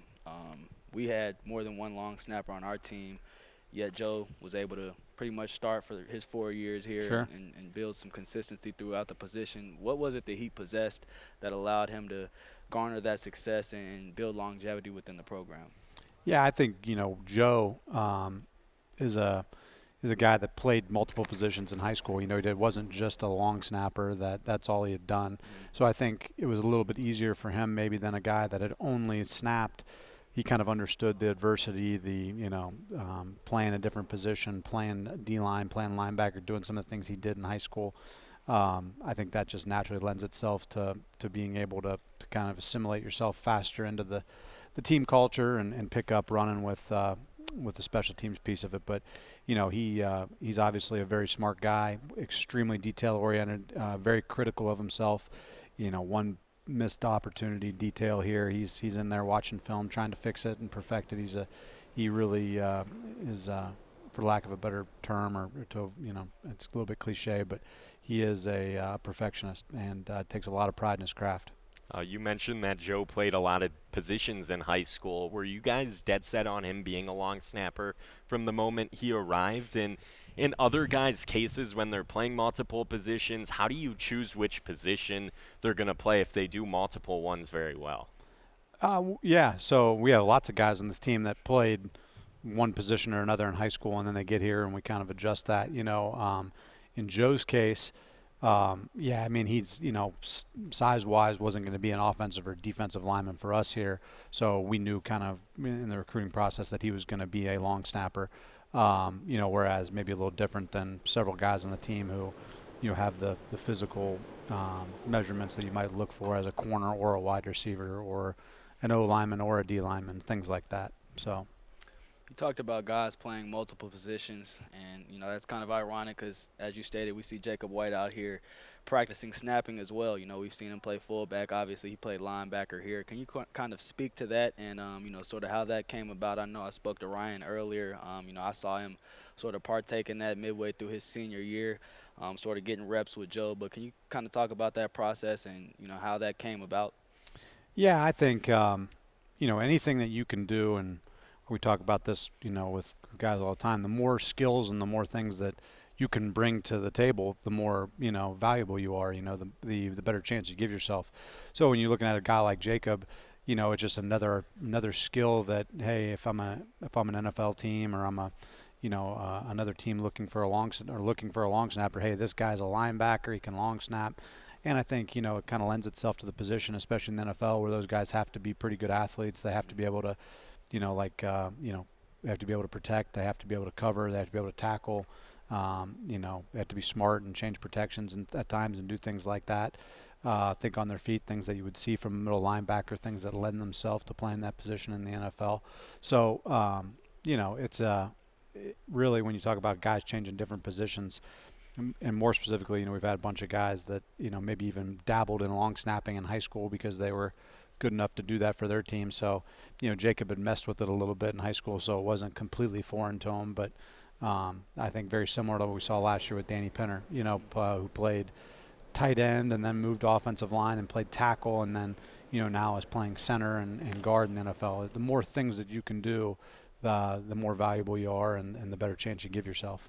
We see Jacob White right now still getting some work in as a long snapper, and I think one of the interesting questions I had, Coach, is how do you evaluate these long snappers? What goes into looking at these guys and seeing what they can do? Yeah, I think it's a little different everywhere. I think it's like probably no different than quarterback in a sense, at least in college, where it kind of depends what you're asking them to do. Some programs in college ask their long snapper to protect, some don't. There's some different things that you might look for that way, depending on what you're asking them to do. In the NFL, they all have to protect. They all have to do that. So, I think you're looking for a guy that's a good athlete, somebody that obviously, snap times are obviously important. Looking for somebody that's, can put the ball back there at a good rate and be accurate. That, the more you make the punter have to worry about where the ball is going to be, the harder that makes his job. In a perfect world, that punter knows every single time that he's going to catch the ball right here, making it easier for him to get into his steps and then eventually get the ball off. So, when it comes to times, you're looking for guys that are snapping, below, in the NFL, probably below 0.6 seconds, 0.65 seconds, somewhere in that range. Guys that can also do that, protect and cover, get down the field and make tackles. When you look at a lot of NFL long snappers, they played other positions in high school and college and, played linebacker, played defensive line, played, things like that. So, being an athlete and being an overall football player is, a big time is very important in the NFL for sure. Having come in with Joe, I'm aware others may not be, that he actually entered the program as a walk-on and worked his way into getting a full scholarship. Can you kind of touch on what led to that decision and sort of just how he worked his way up the hierarchy into earning that scholarship? Yeah, Joe's been an absolute blast to be able to work with for 4 years, and definitely going to miss him. He came in as a walk-on, as Bryce just alluded to. And, kind of what we told him and his family when we recruited Joe was, hey, listen, if you come in and you earn the starting long snapping job, there's nothing better than us rewarding you with a scholarship. That's what we'd like to do with everyone we bring into the program as a walk-on, really. I mean, if we can reward guys in our program, Antoine Davis being another one that came into the program as a walk-on, it's a lot easier, no different than in business world, like keeping clients that you have rather than going to trying to find new ones. If we can do a good job of bringing the right type of walk-ons and then guys that are going to work hard and develop, it's awesome when you can reward them. And Joe did an unbelievable job since the day he stepped on campus here. In the classroom, off the field, in the community, was on the leadership council for multiple years here. Just everything you're looking for from a person, a student, and a football player. So. That I think that all those things play a part in earning a scholarship, but obviously did a great job on the field, and like I said, we're definitely gonna miss him around here. Without question, a fun player to watch these last couple of seasons. Well, Coach, thank you very much for joining us here on set. Oh, thank you so much for having me. Good to be here in this new indoor. Good to be sitting next to my guy, Coach Cosby, as I call him, and hopefully we'll see you guys back out here doing something like this in spring ball. Awesome, Coach. Well, thank you. Enjoy the rest of Pro Day, and we will take another quick break. This is Ball State NFL Pro Day. We will be back with more after this.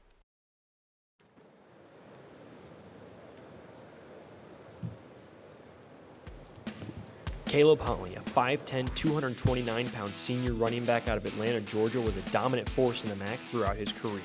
He finished his 2020 season after just 3 games, but rushed for 437 yards and 6 touchdowns on 80 carries. Huntley is just one of 2 Cardinals to ever rush for 1,000 yards in his freshman season. He was on the 2020 second-team All-MAC team and was a first-team selection in 2019.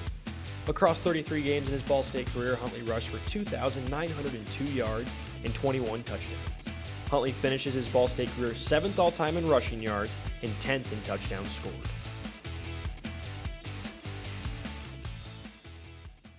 Back here covering the Ball State University Pro Day here at the brand new Schumann Indoor Football Facility. Ryan Klimcak alongside Bryce Cosby, now joined by Ball State running back Caleb Huntley. Caleb, first of all, you just finished workouts. How's everything going?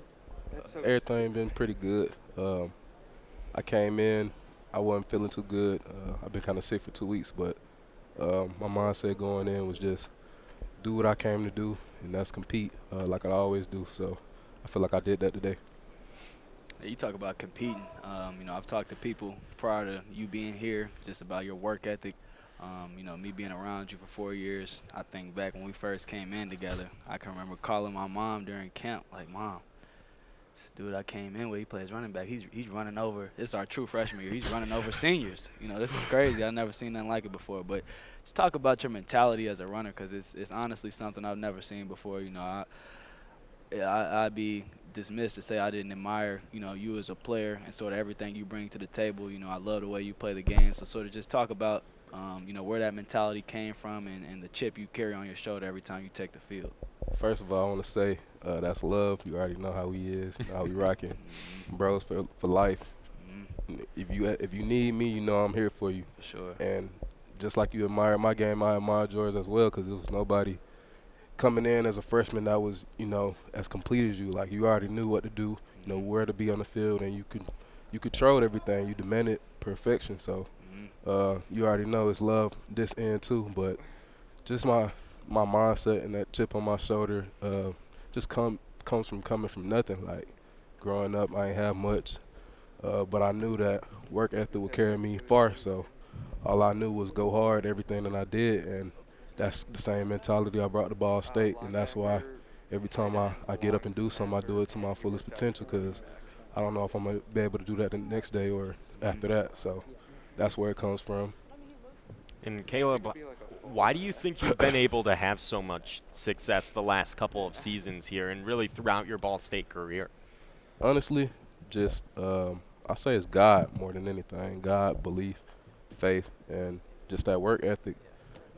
If you demand perfection and you work like nobody can beat you or nobody is better than you, then it's just going to create good habits and cause you to be better. So just feel like it's that aspect of it. Against Eastern Michigan this year, a game where we saw you catch not only the conference but college football by fire. You put together a crazy performance. Can you kind of talk about that game and how many was it? 34 carries, 34, probably. 34 carries. I'll be the first one to say it. I feel like you put us on your back and you carried us home for that victory. Can you kind of touch on that game and just sort of what it did for you as a player and, looking back on it, just sort of how you view that game? Just coming into the game, the whole team was riled up. We knew that we had something special building, and we knew that was one team that was going to fight to the end, so we already knew we had to bring it. So couple plays in that game we fell behind, and I remember going into the locker room like, man, like we supposed to be up on these folks, really supposed to be killing them. So after that halftime, I think I took a hit, fractured my rib, and I thought I was done for.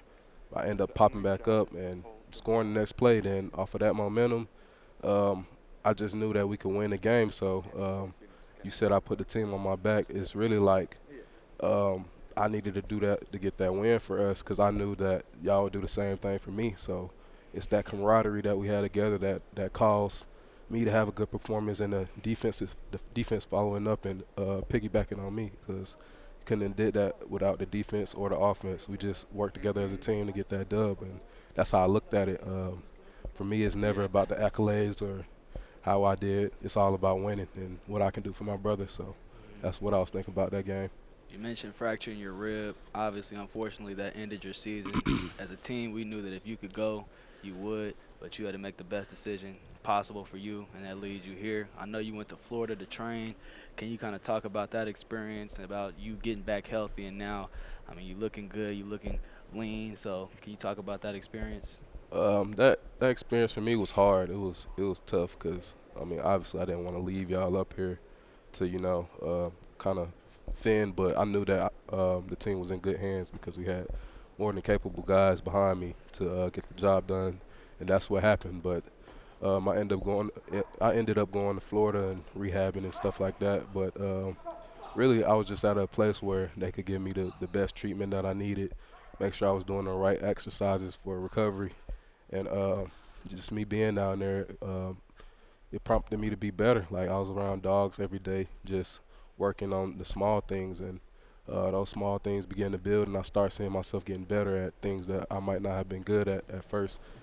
And then like 2 months in, my rib was perfectly fine. So I feel like I needed to make the necessary steps that I did to better myself and do what I need to do for my family.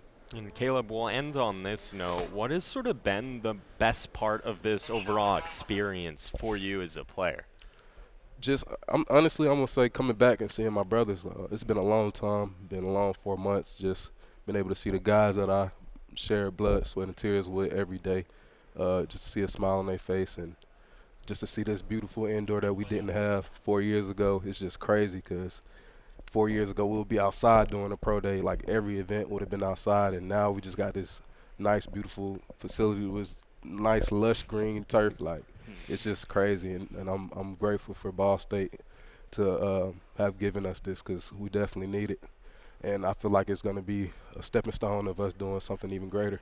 Well, Caleb, it's been a pleasure covering your career here in SportsLink and really watching you as a player the last several years. Congrats on everything, and best of luck to you, too, as we move forward. Caleb Huntley, everyone. We will be right back with more coverage of Ball State University's NFL Pro Day.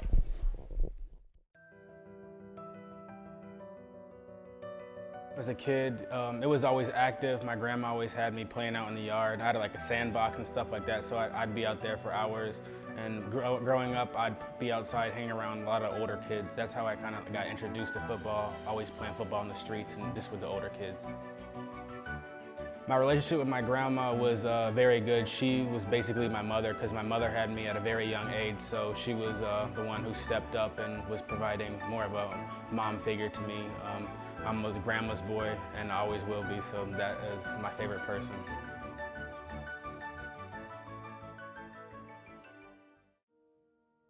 So sophomore year, after the season, my grandmother passed away. That hit me really hard because, like I said, she was my mother figure, and it definitely took a toll on my mother because obviously she helped her throughout her entire life. Following weeks, I noticed my mother digress because she was used to having her mom around just to be with her for moral support and actually financially support because, like I said, my mom had me at 15, so she didn't have no diploma or anything like that.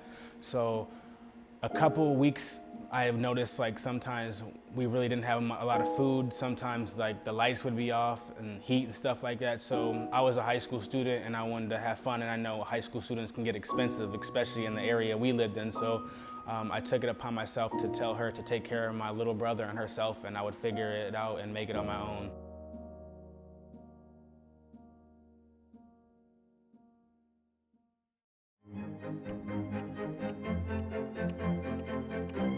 Back from the Schumann family indoor football facility to the brand new facility for Ball State's Pro Day, joined by Joe Greenwood, a long snapper here at Ball State the last several seasons. Joe, thank you for joining us. Thanks for having me.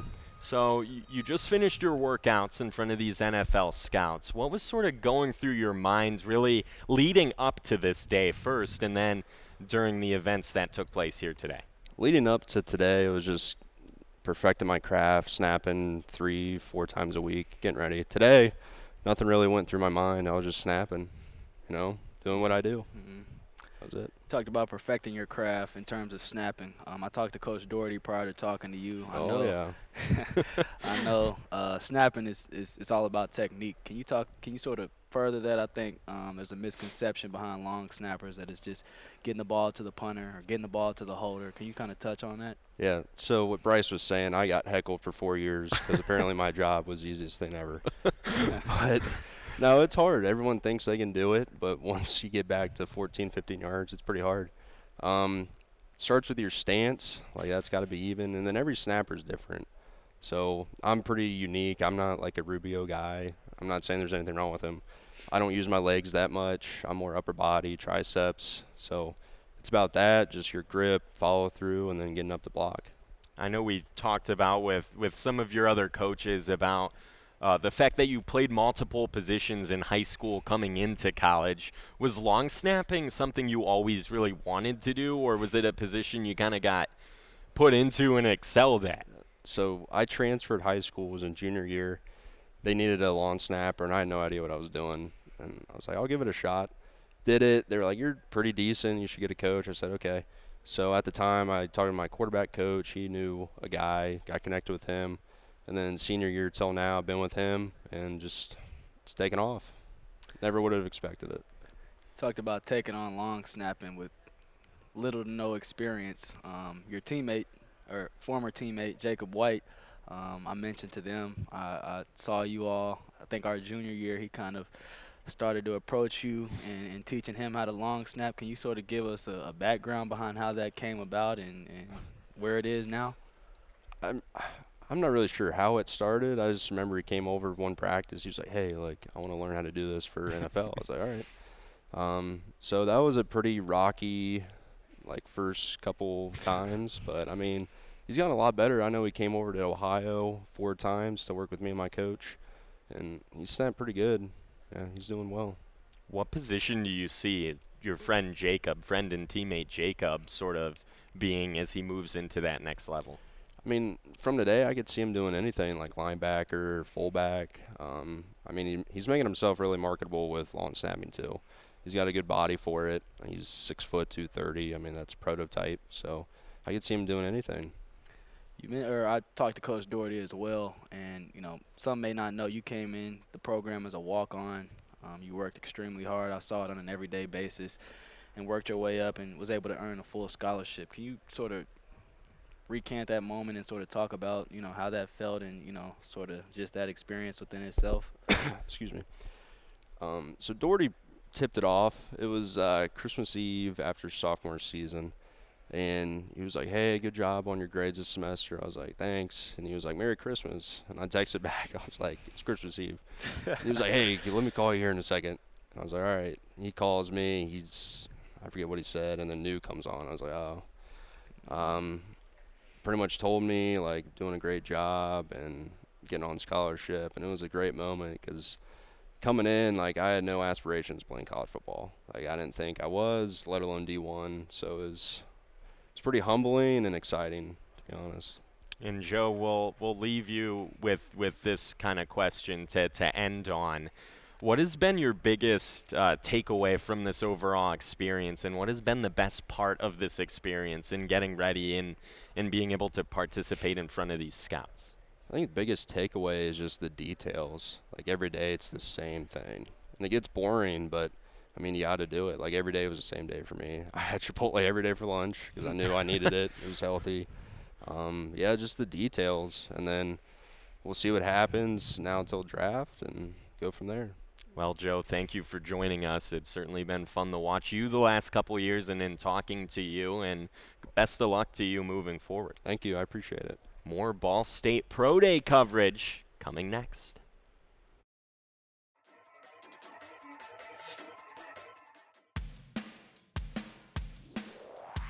Antoine Davis, a 5'11", 204-pound senior wide receiver from St. John, Indiana, started in all 8 games for the Cardinals this season while tallying 39 catches and 466 yards with 1 touchdown. His best game of the season was against Miami, where Davis caught 6 passes for 110 yards. Davis has over 1,000 career receiving yards and was awarded the Ball State Strength and Conditioning Award in 2018.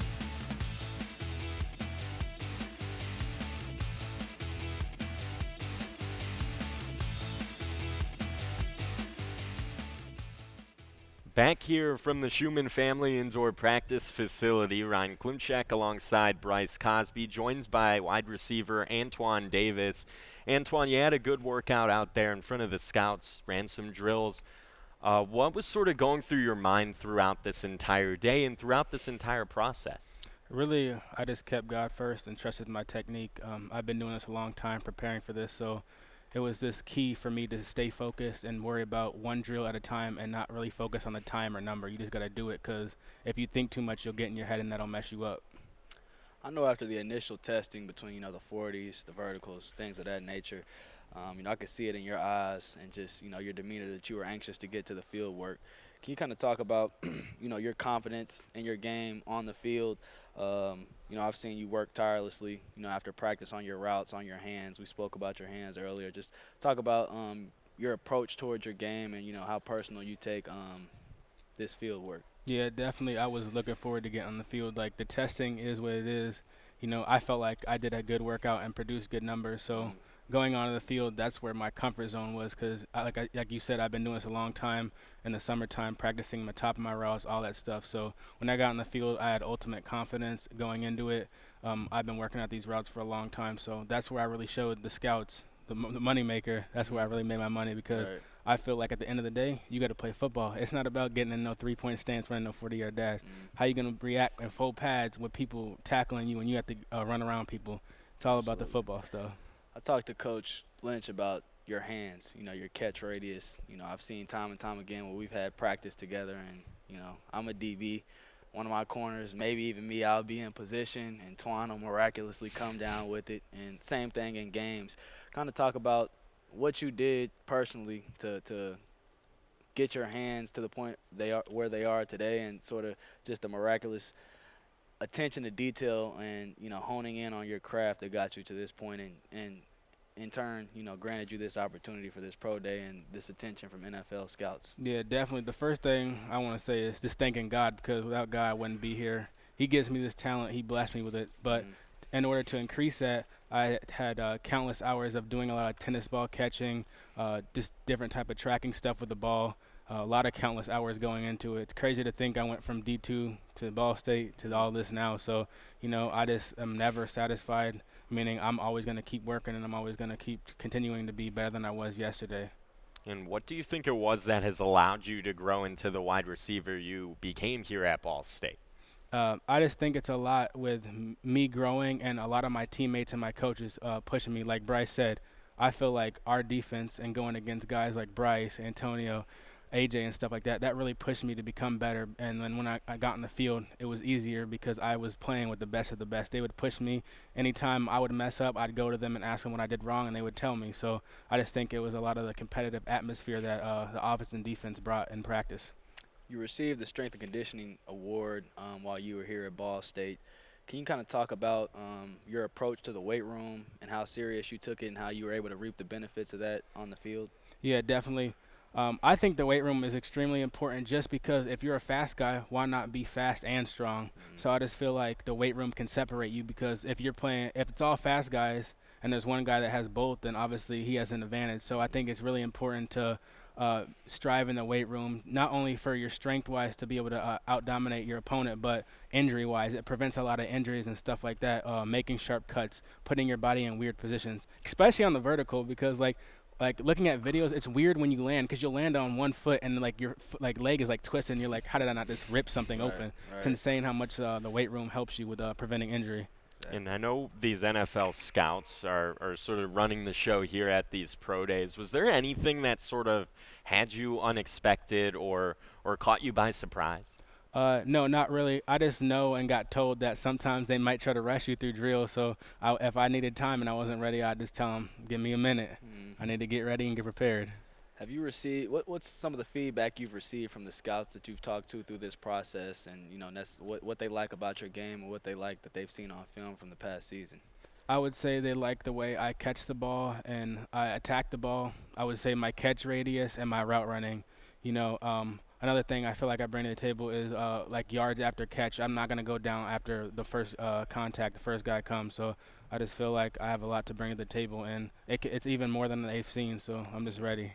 I talked earlier with Antonio about, taking pride in your position, doing things that might not be the wild play, it might not be, the one-hand catches you make. I've always been fascinated with the way you block on the perimeter. A play that comes to mind was when Justin had the long screen against Western Michigan that sprung for a touchdown late in the game. Can you kind of talk about the pride you take in blocking, outside of just catching the ball on an every down basis? Yeah, definitely. I take pride in blocking because that's what really separates good receivers from great receivers, and a selfless receiver. Like, yeah, I want the ball, obviously, but I want to win, and I want my teammates to shine. So whatever I got to do to get my teammates open and let them shine, that's what I'm going to do. If I have to block, I'm going to block. I'm going to put my head in there. No matter who I have to block, if it's a linebacker, no matter what, I'm going to always go in there and give it my all because I want to win, and I'm trying to see my teammates win. I don't want to be the only one winning. No, I want my team to win. So I just feel like I play selfless and just give it 100% on each play and never take one off. And Antoine, we'll sort of end on this note. It's a question I've been asking all the guys we've interviewed so far. What has been the biggest joy throughout this entire process? What have you liked the most? What I like the most is just to be able to learn new stuff with like techniques and stuff like that, and just the grind. I love the grind. I'm always going to give extra work and do extra work, so I just really love the grind and love this process to be able to put me in this position, and also help me just reflect on where I came from, starting off at D2, walking on to Ball State, earning a scholarship, being a MAC championship, and winning a first bowl game. It's just really humbling and really nice to see how far I came. Well, Antoine, thank you very much for joining us here on the set. Best of luck to you moving forward, and congrats so far on everything you've done at Ball State and what you've done here today. Thank you. We will be right back with more Ball State University Pro Day coverage. Jacob White, a 6', 230-pound inside linebacker, was a 2019 graduate of Ball State out of Clarendon Hills, Illinois. White was a force in the middle of the defense for Ball State, finishing his career with 267 tackles, 17.5 tackles for loss, and 4 sacks. White also finished with 1 interception, 7 pass deflections, a forced fumble, and 3 fumble recoveries. White's best season was in 2019 when he led the team in tackles with 117, good for 5th in the MAC, and he ranked 16th nationally with 9.8 tackles per game. That season, White was awarded First Team All-MAC and was the Ball State Defensive Player of the Year. Welcome back to our Ball State University Pro Day coverage here in SportsLink. Ryan Klimcak alongside Bryce Cosby, joined by linebacker Jacob White. Jacob, you had a very impressive day and an impressive showing out there in front of these NFL scouts. What was sort of the build-up and lead-up to this event here today? Yeah, obviously it's been a different year for sure, and I just never had any proper closure with my post-collegiate career. So it was something I emphasized to stay in shape and be ready for this day over the past year. So it's just it was a good day. I controlled what I could control, and I have peace with that. I know you mentioned not having proper closure. Obviously, with COVID, you didn't get an opportunity to have a pro day last year. I know you spent some time in Florida to train. Can you kind of touch on that and sort of what your emphasis or focus was on? Seeing you here, I told you on the field, you look great. You look real fluid. I like the way you were moving. Can you kind of touch on just sort of that training in Florida and that experience and how it led up to this point? Yeah, for sure. I trained with Yo Murphy down in Tampa. Really fortunate to get around a bunch of guys that are some high caliber cats. Henry Ruggs was one of them who I trained with, and we had another first round draft pick. So just being around the cream of the crop, and being in a different place, obviously it makes you realize that, all right, this is a business, and this is something that I'm going to have to be teed up for and ready. And I had a great time in Florida. I obviously you mentioned COVID, and it was for sure different. But I knew being around some high caliber guys that this is something that I could do, and just kind of waiting until today. And I'm happy the results for today. I know this is something Bryce has said about you several times. We saw your versatility out there today. Long snapping, you received some passes.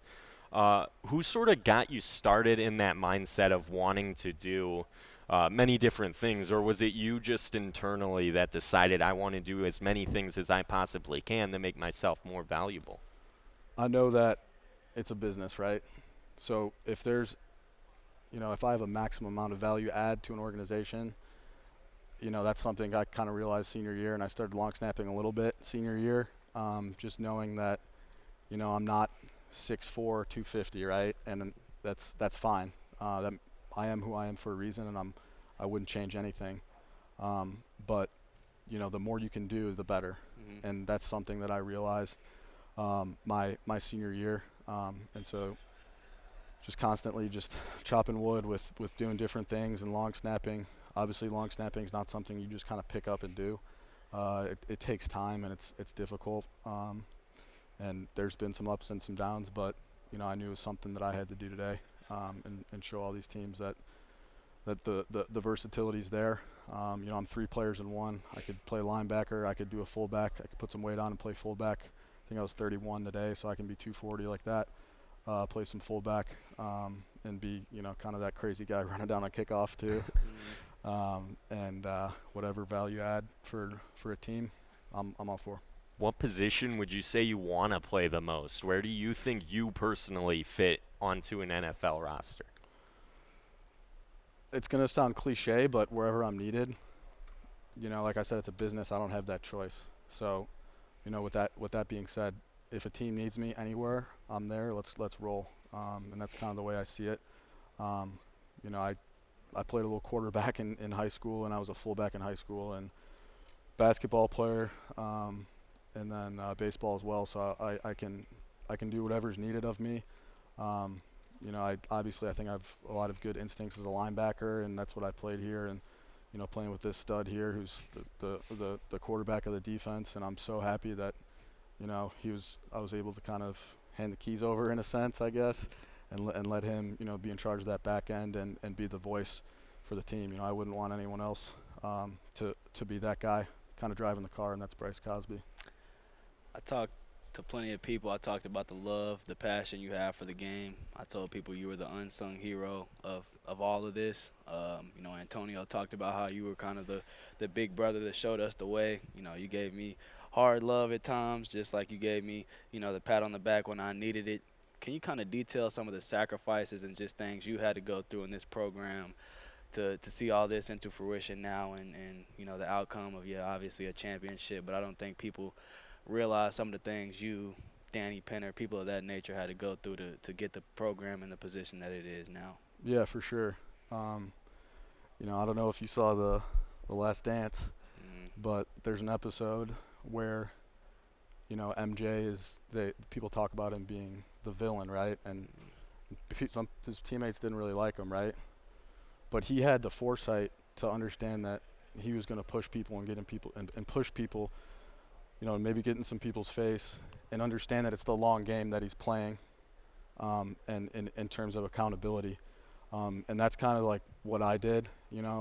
I know I wouldn't say I was like the bad guy, but if there was something that, I saw that, obviously, as you know, that maybe was a bad habit or something I didn't like, I would speak up and say something, because I know if you don't do that, then someone else can do something else, and it just adds up, and before you know it,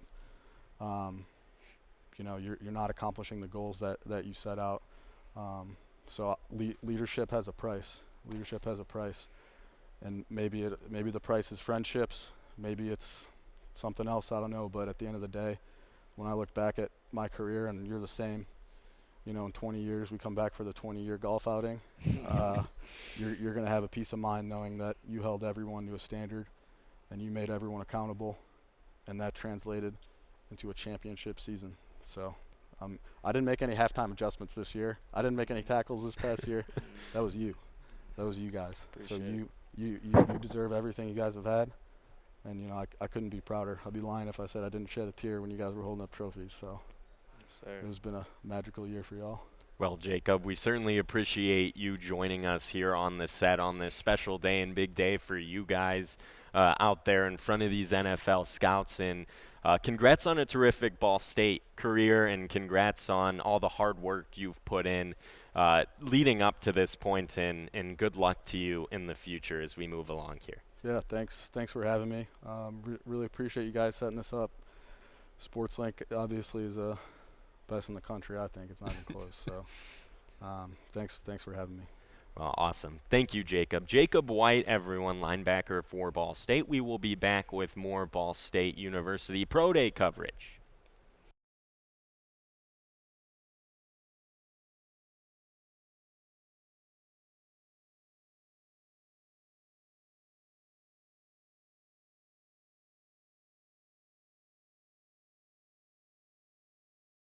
Welcome back to the Schumann Family Indoor Practice Facility. Ryan Klimcak alongside Bryce, Cosby, and Bryce. A special day for these players out there working out and doing drills in front of NFL scouts, working towards that dream that they've had of one day being in the NFL. What sort of stood out to you the most here today in watching a lot of these drills and a lot of these players participating in these drills today? I think as spectators, we were able to see, the benefits of months and months of intensive training. The sacrifices these guys have made between, their diet, just the way of living. I don't think people completely understand. You're going to, all parts of the country and completely honing in on your craft for 3 months. Complete lock-in. But as far as the day, more than anything, I'm just glad everyone was healthy. Everyone walked away, injury-free. The guys seemed like they were having fun, even though this is, like a job interview and there's a seriousness to it, you still got to have fun with it. You're blessed enough to have this opportunity to showcase your ability in front of scouts, and, I think everyone performed to the best of their ability, and like I said, it was a really fun sight to see. We were fortunate enough to be in this great facility, and, I'm just glad Ball State was able to host such a productive event today. Well, Bryce, you said the word fun. They had fun out there, it looked like. I know we did over here, of course. A lot of great guests, a lot of fun interviews we did. So that'll about conclude our coverage of this Ball State University Pro Day. And so for Bryce Cosby, I'm Ryan Klimcak. For my fantastic producers, Dennis Collier, Lucas Stell, this has been a production of Ball State Sports Link. Until next time, so long.